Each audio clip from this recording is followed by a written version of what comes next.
जरा सोचिए, एक ऐसा विमान जो हजारों किलोमीटर दूर से परमाणु मिसाइल दागकर गायब हो जाए, जिसे दुश्मन देख तो ले लेकिन छू ना पाए। रूस का Tu-160 बॉम्बर वापस आ चुका है और इस बार यह पहले से भी ज्यादा खतरनाक है। इसे हवा का किला कहा जाता है, लेकिन अमेरिका इसे अपनी सुरक्षा के लिए सबसे बड़ा खतरा मानता है। आखिर इस विमान में ऐसा क्या लगा है जिसने सुपर पावर अमेरिका की नींद उड़ा दी है? क्या पुरानी बॉडी के अंदर कोई ऐसी सीक्रेट टेक्नोलॉजी है जो दुनिया से छिपाई गई है?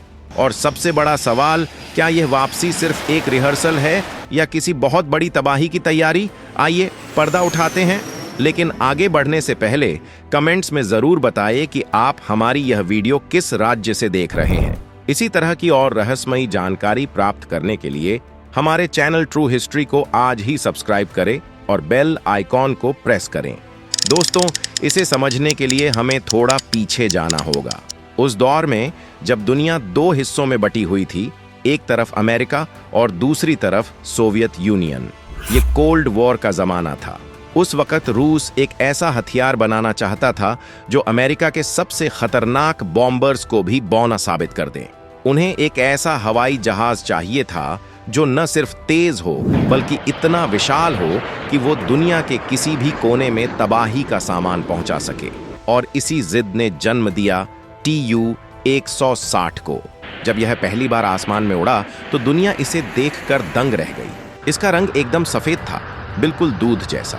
इसकी गर्दन लंबी और झुकी हुई थी। दिखने में यह इतना खूबसूरत और शांत लगता था कि रूसी पायलट्स ने इसे प्यार से नाम दिया व्हाइट स्वान, यानी सफेद हंस। लेकिन खूबसूरती अक्सर धोखा होती है। नाटो और पश्चिमी देशों ने इसे दूसरा नाम दिया ब्लैक जैक, एक ऐसा जुआ जिसमें हारने वाले की जान जाती है। लेकिन फिर 1991 आया, सोवियत यूनियन टूट गया, रूस की अर्थव्यवस्था बिखर गई। पैसों की कमी की वजह से इन सफेद हंसों को जमीन पर खड़ा कर दिया गया। कई जहाज तो यूक्रेन में सड़ने के लिए छोड़ दिए गए और कई को कबाड़ में बदल दिया गया। अमेरिका और दुनिया को लगा कि यह चैप्टर अब हमेशा के लिए बंद हो गया। वो रूसी दानव अब इतिहास बन चुका है। लेकिन वो गलत थे। समय का पहिया घूमा। साल 2023 और 2024 में कुछ ऐसा हुआ जिसने पेंटागन में खलबली मचा दी। रूस ने कजान की अपनी पुरानी फैक्ट्री के ताले फिर से खोल दिए। मशीनों की धूल झाड़ी गई और ऐलान किया गया कि Tu-160 मरा नहीं है, वो बस सो रहा था। और अब वो जाग चुका है। जब रूसी राष्ट्रपति व्लादिमीर पुतिन ने खुद इस नए अपग्रेडेड विमान की सीट पर बैठकर उड़ान भरी तो यह दुनिया के लिए एक साफ संकेत था, हम वापस आ गए हैं और पहले से ज्यादा ताकतवर होकर आए हैं। अब आप सोच रहे होंगे कि आखिर इस पुराने जहाज में ऐसा क्या खास है जो आज के मॉडर्न स्टील्थ फाइटर्स के जमाने में भी इसकी इतनी चर्चा हो रही है।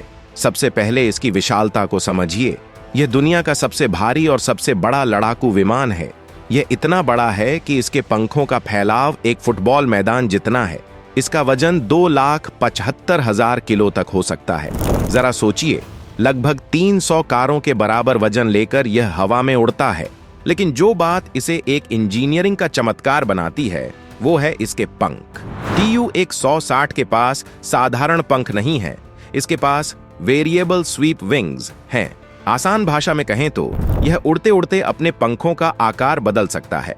जब इसे टेक ऑफ करना होता है या धीरे उड़ना होता है तो यह अपने पंख पूरी तरह फैला लेता है, बिल्कुल एक चील की तरह, ताकि इसे हवा में ज्यादा लिफ्ट मिले। लेकिन जैसे ही इसे रफ्तार पकड़नी होती है, यह अपने पंखों को पीछे की तरफ मोड़ लेता है और एक तीर जैसा बन जाता है। यही तकनीक इसे आवाज की रफ्तार से भी तेज उड़ने की ताकत देती है। एक इतना भारी भरकम जहाज मैक 2.05 की रफ्तार से उड़ सकता है, यानी 2200 किलोमीटर प्रति घंटा। अमेरिका का सबसे बड़ा बॉम्बर B-1B लांसर भी इसके सामने रफ्तार में हार जाता है। इतनी तेज रफ्तार का मतलब है कि जब तक दुश्मन अपनी मिसाइल फायर करने का सोचेगा, यह सफेद हंस वहां से कोसों दूर निकल चुका होगा। रफ्तार और साइज अपनी जगह है, लेकिन एक बॉम्बर की असली पहचान उसके हथियारों से होती है। और यहाँ Tu-160 किसी बुरे सपने से कम नहीं है। इस विमान के पेट के अंदर 2 बड़े गोदाम बने हुए हैं। ये अपने साथ 40,000 किलो तक के हथियार ले जा सकता है। इसमें सामान्य बम तो आ ही सकते हैं, लेकिन असली खतरा है इसकी क्रूज मिसाइलें। Tu-160 को किसी देश के ऊपर जाने की जरूरत नहीं है।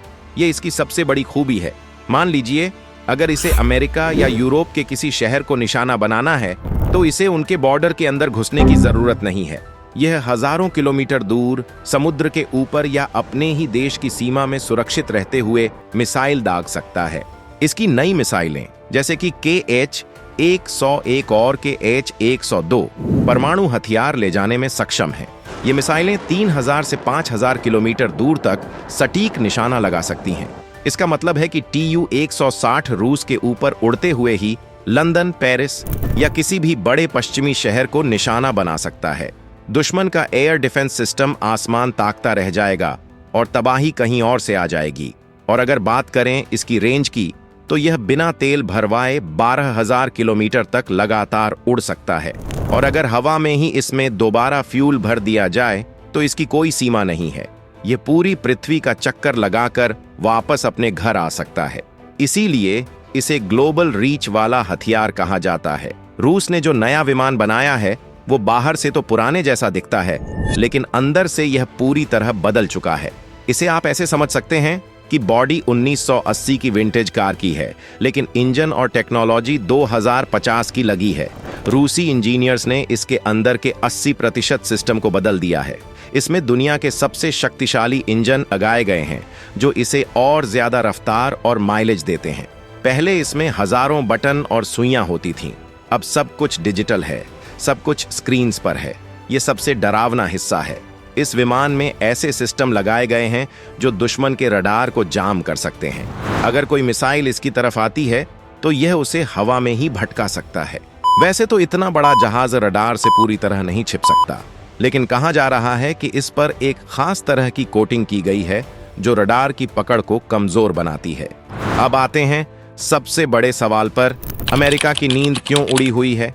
असली लड़ाई क्षमता की है। जहां अमेरिका अभी भी अपने पुराने बॉम्बर्स के भरोसे है और उसका नया B-21 आने में वक्त है, वहीं रूस ने नए TU-160M की डिलीवरी शुरू भी कर दी है। अमेरिका का सबसे बड़ा डर आर्कटिक रूट है। उत्तरी ध्रुव का रास्ता छोटा है और वहां रडार कम है, जहां से यह विमान आसानी से अमेरिका को निशाना बना सकता है। ऊपर से अब यह हाइपरसोनिक मिसाइलें भी दागेगा जिन्हें रोकना नामुमकिन है। एक ऐसा जहाज जिसे पकड़ना मुश्किल और मिसाइल जिसे रोकना नामुमकिन, यही वो समीकरण है जिसने पश्चिमी देशों की नींद उड़ा दी है। ये सिर्फ एक मशीन नहीं, रूस का ऐलान है कि उसकी ताकत आज भी जिंदा है। चाहे इसे इंजीनियरिंग का चमत्कार कहें या मौत का सौदागर, सच यही है कि आसमान का यह बादशाह वापस आ चुका है और अपनी गद्दी आसानी से नहीं छोड़ेगा। अब सवाल ये है, क्या भविष्य बड़े बॉम्बर्स का है या छोटे ड्रोन्स का? और क्या भारत को भी TU-160 जैसा बॉम्बर चाहिए? अपनी राय कमेंट में जरूर लिखें। अगर वीडियो पसंद आया तो लाइक और शेयर करें। डिफेंस के ऐसे ही वीडियोस के लिए चैनल को सब्सक्राइब करके बेल आइकन दबाएं। मिलते हैं अगले वीडियो में। जय हिंद।